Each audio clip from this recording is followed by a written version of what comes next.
The Boy Who Outwitted the Green Wind. Long ago, when the world was still learning its own name, there was a forest so old that the trees had forgotten how tall they were. No one entered alone, not out of fear, but because everyone knew that the forest had a keeper. One hot summer, the village well ran dry. The elders knew the cause. The silver spring, deep in the heart of ancient forest, had gone silent.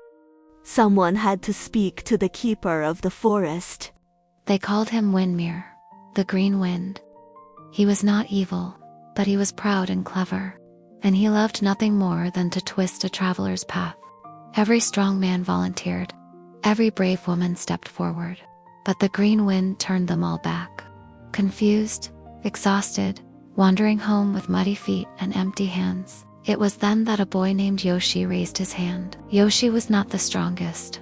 He was not the tallest. His older brothers called him the one who asks too many questions. His grandmother called him the one who listens. The Green Wind will offer you 3 riddles, she whispered, pressing a smooth stone into his palm. Do not try to be clever, just be honest. And remember, a trickster can only be outwitted by someone who refuses to play the trick. Yoshi didn't fully understand, but he pocketed the stone, bowed to his grandmother, and walked into the forest. Inside the ancient forest, the air felt different, thicker, more alive. He had not walked long before the air shifted, and the Green Wind arrived.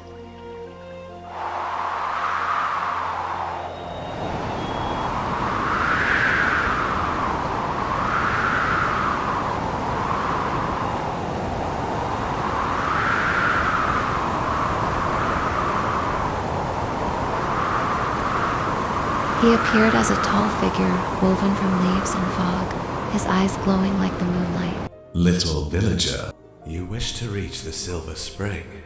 Very well. Answer my riddles and the path is yours.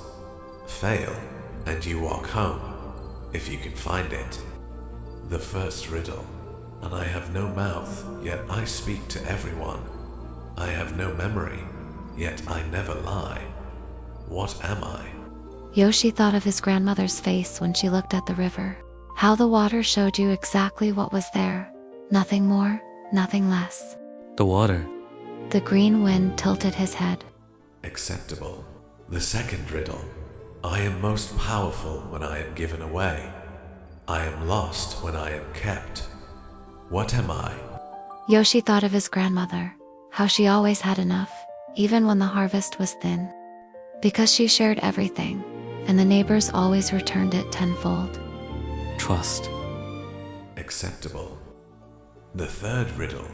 I asked your village's strongest man this same riddle, and he answered strength.